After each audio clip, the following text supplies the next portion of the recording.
Hi, I'm Dave Hilowitz. So, in a few weeks, I'm going to be releasing a violin ensemble sample library, and I've already got the long notes pretty much taken care of. It sounds really great. I really like the way it sounds, but I don't have any short notes recorded, so that's what I'm going to do today. If you've watched my videos, you know that I tend to record first and then do some tagging and labeling and fix pitches afterwards. I'm going to do things completely differently this time. Instead of doing that process, I'm going to be building a template today. And I should say a Christian Henson style template. This is very similar to the stuff that Christian's done with the piano book monolith template, only for violins. I'm going to be working in Reaper today. I'm starting with a completely blank slate, so this should be fun. Yeah, let's get started. For this project, I'm recording 8 violin tracks. I want 2 velocity layers, both soft and loud. I also want 4 round robins. This means when a user plays the same note with the same velocity, the same loudness, it will still play a different sample. If you want to know more about round robins, check out this video that I made a while back. I'm going to play 1 note per bar. So each note that I record is going to have the following layout. 4 bars of count-in, followed by 4 bars of me playing the soft notes. After that, we'll pause for 2 bars. Then we'll play loud notes for 4 bars. And at the end, there'll be a pause of 2 bars again to allow me to catch my breath before we start the whole thing again for the next note. At the very start, during the 4-bar count-in, I'm going to have a synth playing the note that I'm going to need to play on the violin. The purpose of this is to allow me to get really in tune. I'm also going to have a tuner up on my iPhone for me to look at while I'm recording. When you're sampling a fretless instrument like the violin, you want to make sure that everything is really, really in tune. In between each of the sections where I'm playing, there's going to be audio of me speaking. 1, soft layer, 2, soft. This audio serves 2 purposes.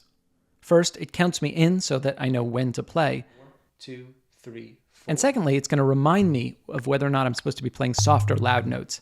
Okay, so that's the basic unit. That's like 1 note's worth of recording. I'm going to copy and paste this for the length of the violin scale. I'm going to be recording, I think, every other note, maybe whole steps going all the way up. Okay, see you back here in a second. So I've now made separate versions of the guide track for each of the notes I plan to record. The next order of business is to create sub-regions for each of the takes I plan to do. Having regions up on the screen will allow me to know what I should be playing when, and it will also help me export the notes quickly once I've recorded. This process is something I'm going to do in a spreadsheet app. Before I do this though, I'm going to export the regions I currently have by right-clicking on the region list in Reaper and choosing Export. Then I'm going to open the resulting CSV file in my spreadsheet app. I'm using Numbers by Apple because it's what's on my computer, but you can use Google Sheets or Microsoft Excel. It doesn't really matter as long as the app has standard spreadsheet formulas in it. So these are our current regions. My plan is to make a new CSV file that uses the same format as the original file, but that has all of the regions we actually want. Okay, so right now my marker list has a region for each different note I plan to record. Since I'm going to be recording each of these notes 8 times, I want to expand the number of regions. Consequently, I'm going to add 8 blank rows underneath each of the rows I currently have. I'm also going to add some columns off to the right. These will be used for various calculations I need to do. Specifically, I'm going to use Excel formulas to figure out the exact measure position for each of the new regions. In theory, I would want each take to be exactly 1 bar long. Of course, in practice, things are more complicated. I know myself pretty well, and I know that I'm pretty likely to play ahead of the beat, so I want to start my regions a bit early. I also want to end my regions a bit early because I don't want the samples to bleed together. The beauty of doing this in a spreadsheet is that once I've got all the numbers correctly calculated for the first note, I can copy and paste the formulas down to the next row, and everything should be magically calculated down there as well. Once this is done, I make a second sheet that refers back to that first sheet. On this second sheet, I include the exact columns I plan to export and use in Reaper. I'm doing this because Reaper is surprisingly finicky about the CSVs we feed it. That first sheet has a number of extra columns that I added so I could do my calculations. If I tried to export that sheet, those would trip Reaper up as it expects a specific number of columns. So now that I've done that, I can export the work I've done as a CSV. All I have to do now is import that CSV and replace all my markers in Reaper. How beautiful is that? We now have regions in our Reaper session that are perfectly spaced. The next order of business here is recording. For me, the only real challenge here is the eerie experience of having to listen to my own voice over and over again. 1, piano, 2, piano, 3. If memory serves, when Christian Henson did this for his monolith template, he used a computer-generated voice. 1, piano, 2, piano. And I'm beginning to see why. One of the benefits of working with a real template is I know exactly how long it's going to take me to record this. Recording each violin will take me 11 minutes. I have 8 violins. In theory, this whole thing should take me 88 minutes. We'll see. Okay, let's do this.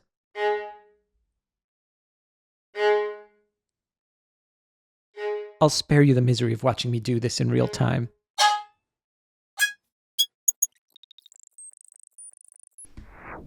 Okay, it's a new day. I'm wearing a new shirt. My hair is equally disheveled, but perhaps in a slightly different way. And as you can see, the lighting conditions are quite different. The good news is I've recorded all of these violin takes, all 8 tracks of them, and we now have something to work with, and we can kind of see whether or not our template actually held up. My next order of business is actually going to be to chop these right at the region markers. And that should be really easy, except that I couldn't find a function for it in Reaper. I did some research, and it seems there's a free script by Xrame that does exactly what we want. Xrame is a veteran script coder who has written many Reaper scripts that are useful for samplists. So I'm going to fire up Repack, which is the package manager for Reaper. In other words, it allows us to download third-party scripts from right within Reaper. So I'm going to search for that script. There it is. Now the UI for this is a little bit clunky. If you actually want to install these scripts, you have to right-click and choose Install, then you have to hit Apply. If you just hit OK, which is what most people would do after selecting the script, the dialog box just closes without installing anything. So at this point, we have installed that script. All we have to do now is open up the Actions panel and find it. I open the Actions panel by hitting the question mark key on the keyboard.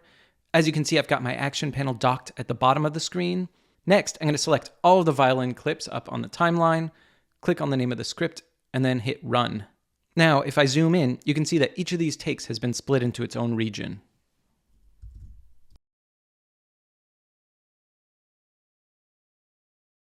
So at this point, I've split apart all of my notes, and I've got these nice little clips that I can then edit, and they line up perfectly with the regions, which are what I'm going to export. So next, I want to start working on timing. On some of these hits, I came in way too early. On others, I came in late. I want them to be fairly lined up. But before I can work on that, I have another problem. And this is a problem that anyone who records with multiple microphones will face. And the problem is, how do you keep your clips in sync? If I do this, I've completely messed up the phase, and I will never get that sync exactly back again. So I want to make sure that these are grouped. There's a secondary problem, though. If I just select everything on the track and just group it, let's say that I then want to like slip this so that it actually is right at the beginning. So that's perfect, except if you notice, this moved too, because the way grouping works in Reaper, it groups things not just vertically, but also horizontally. So I have basically created 4 clips, or maybe even more clips, that are all grouped together. And if I slip one of them to the left, it's going to slip all of them to the left. And I actually only want each of these little groups to be grouped together. I want basically just vertical grouping. So again, I did some research to figure out if there was a way around this limitation, and there is. And once again, my fix is provided by Xrame. Specifically, Xrame has created something called group selected items according to their order in selection per track. To be honest, I have no idea what that means, but it does seem to do exactly what I want. So I'm going to pop up the Actions panel here, and you can see I've already got it selected because I was just testing it out. And let's say that I select these tracks and I'm going to ungroup them. So we're starting from scratch. I'm going to select them and I'm going to run this. And you can see that it's actually colored things, and it's colored them based on their grouping. So you know that these two are grouped because they got colored the same. When I'm working with these tracks, I have to be very careful to only select takes that belong to the same violin. Otherwise, if I do this wrong, takes that belong to different violins will get grouped together. Definitely not what we want. So what I'm going to do is I'm going to select everything on each of these tracks. Select all items in track. There we go. And I'm going to run this. And I'm just going to do that for each of my tracks. And in this way, I will end up with clips that I can just kind of plow through really, really fast doing any edits. And to be honest, the only edit that I'm actually expecting to have to do is just moving things forward or back to make them really sync up with the start of my clips. Okay, look at the beautiful rainbow we have going on here. My next order of business is going to be to actually just plow through these and do the edits. The main edit that I'm expecting to do at this point is really just making sure that these start at the right time. So I hold down Option, I move with my mouse, and then I do Option bracket, and that takes me to the next one. So right now I'm doing all this work without listening to anything, and basically I'm just trying to line them up visually, and then after I'm going to do noise reduction, and I'm going to just listen to everything and figure out which of these are bad takes, which things need to be replaced with some of the backup takes that I did. Okay, see you in a bit. Before I get started really editing, there's another annoyance I have to deal with. The presence of these tiny clips in between all of my takes. Remember how when I was planning out my template, I didn't make my regions exactly 1 bar long? Well, this is a side effect of that. To get rid of these, I'm actually going to use a script that I myself wrote. It checks the peak volume for any clip that you run it on, and if it's below a certain threshold, it deletes the clip. So I'm just going to select all of my clips, select my script, hit run. Now it asks me for my threshold. I'm just going to stay with the default. And lo and behold, almost all of those little slices have been deleted. I'm including a link to the script in the description to this video.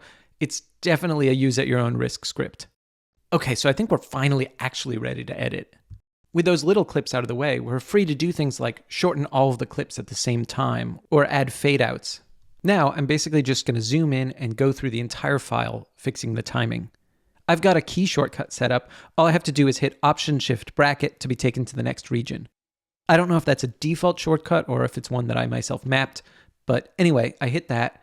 I look at all of the takes in that column. If any of them seem off, I can fix any timing variations by holding down Option and slipping the audio into place. And then after that, I hit that key combination again, I go to the next region, and I repeat. For a library of this size, it takes about an hour. Another thing that's worth mentioning is that I have boosted the vertical size of all of these clips. If you hold down Shift and then up or down on the arrow keys, it will change the vertical size. So it's not that these are clipping. Obviously, it looks like they're clipping, but doing this, having the vertical size expanded, makes it way, way easier to edit them because you can see right there, okay, that's where that starts. So maybe we want to actually have it be a little bit closer to the start of the hit. Okay, what else? So we've done all the editing. We've got everything sounding good. I went through and I listened back to all of the takes, got rid of all the ones that were like weird and screechy and subbed out alternate takes. So all of the editing work is done. Another cool thing is I updated the template. And if you remember before, I had the template and I think it extended only maybe this far. I've upgraded it in a bunch of ways. It now has a row for round robins, for low velocity, high velocity, basically all of the data that we need for actually building out a decent sampler preset. And over here, I've actually got concatenation going, and it allows me to generate an entire decent sampler preset from within Excel. Very cool. By the way, I'm going to share all of this. I don't expect anyone's going to be able to use it like out of the box without doing changes, but it gives you a sense of how to go about setting up a template like this. So yeah, those are the upgrades to the template. Now all we have to do is export this thing out and make a decent sampler instrument.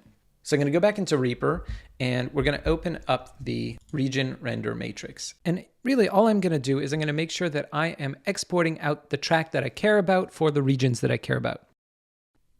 Next, I'm going to open up the render to file dialog box. I'm going to make sure that region render matrix is selected as the mode.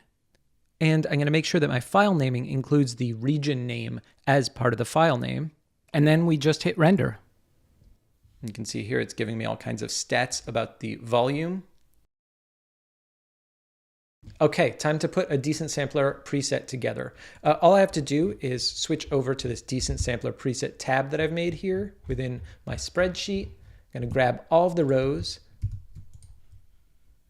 copy them, and I'm going to go over to Sublime Text. And I have here a very basic decent sampler preset. It's got a skin that I made and a couple of knobs. And I'm just going to paste this in, hit save. And now we're going to try it out in Ableton Live. So the first thing I'm going to do is I'm going to pull in Decent Sampler, and I'm going to pull up my newly created patch.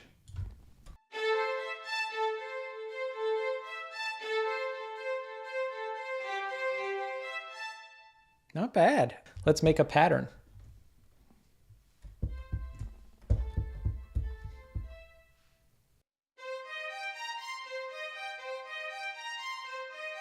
Sounds pretty good. I'm going to add another track now, and I'm going to use the sustain patch, also from the violin ensemble stuff that I'm doing. And I'm going to load up the sustains.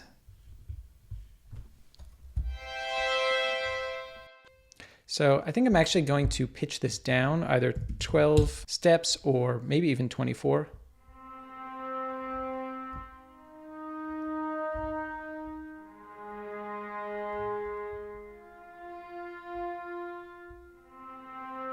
Yeah, let's give that a shot.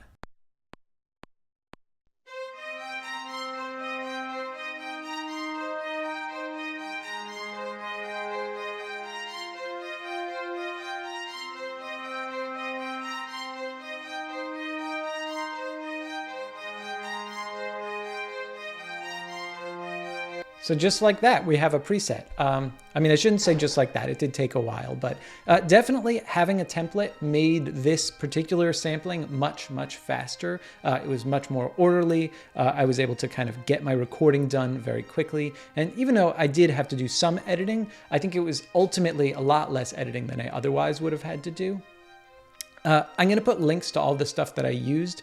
As I said earlier in the video, I don't think that anyone is going to be able to use it out of the box. I suspect everybody's recording needs are slightly different, but hopefully it'll provide some kind of guideline for how you can go about making your own template.